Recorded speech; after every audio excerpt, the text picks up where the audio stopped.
Après leur prestation de vœux au couple présidentiel, les vénérables sénateurs ont ouvert cet après-midi une session extraordinaire conformément au décret 0032, cérémonie solennelle présidée par la patronne de cette institution, Cédric Nzengelomas, Franck Mangolo. La séance est ouverte. 10 jours durant, ils devront s'atteler à toiletter le corpus du nouveau code électoral. Conformément au décret numéro 0032 portant ouverture et clôture d'une session extraordinaire du Parlement convoquée par le président de la transition, la cérémonie d'ouverture des travaux de la dite session ont été lancées par la présidente du Sénat de la transition. C'est une session extraordinaire, donc spéciale, qui a été décidée par le président de la transition pour nous permettre d'examiner le projet de loi portant code électoral de la République gabonaise. Il s'agira donc pour les sénateurs de la transition de revisiter le cadre législatif et réglementaire relatif aux élections dans notre pays. Comme vous le savez, en tant que Gabonais, c'est une matière qui porte à de grands débats. Et donc, comme je l'ai dit ce matin, nous devons tout mettre en œuvre pour apporter notre pierre à l'édifice, à faire en sorte que nous puissions, à la suite du comité qui a élaboré l'avant-projet, contribuer à rendre ce texte acceptable par tous, démocratique et permettant des élections transparentes et apaisées. La cérémonie a également permis la présentation des nouveaux sénateurs récemment promus à la Haute Chambre du Parlement. Il s'agit en effet du commandant à la retraite Félix Ongaki et de Madame Charlotte Bokuma, épouse Ngakuma, nommée en remplacement du colonel Jean-Hilaire Thierry et de Madame Pascaline Mengue.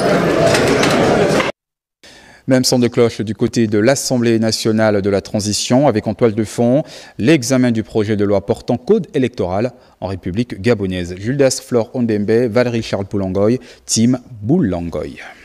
C'est en présence du vice-premier ministre Alexandre Barrot-Chambrier que le président de l'Assemblée nationale de la transition, l'honorable Jean-François Ndongou, a procédé à la cérémonie d'ouverture de la session extraordinaire axée sur l'examen et l'adoption du projet de loi organique portant code électoral en République gabonaise. En effet, par correspondance en date du 7 janvier 2025, l'Assemblée nationale a été saisie officiellement par Madame le ministre de la Réforme des institutions en vue de transmettre le décret numéro 0032 par PR du 6 janvier 2025 portant ouverture et clôture d'une session extraordinaire du Parlement du 10 au 20 janvier 2025.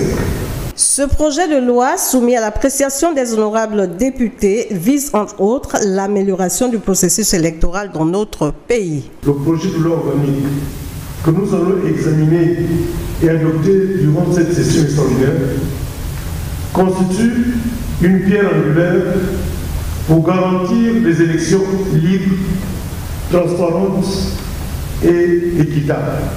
Nos amendements et nos réflexions doivent donc être le reflet des aspirations profondes de la société gabonaise et garantir le cadre juridique solide pour l'organisation apaisée des futures échéances électorales. Les enjeux du moment, après les avoir pesés et même sous-pesés, exigent de chacun de nous un véritable engagement et une vision tournée résolument vers l'avenir. Rappelons que cette session extraordinaire va durer 10 jours. C'est fort de cela que le président de l'Assemblée nationale de la transition, Jean-François Ndongou, a invité ses collègues à travailler avec rigueur et abnégation, tout en prenant compte des réalités en fonction des attentes de toutes les couches sociales.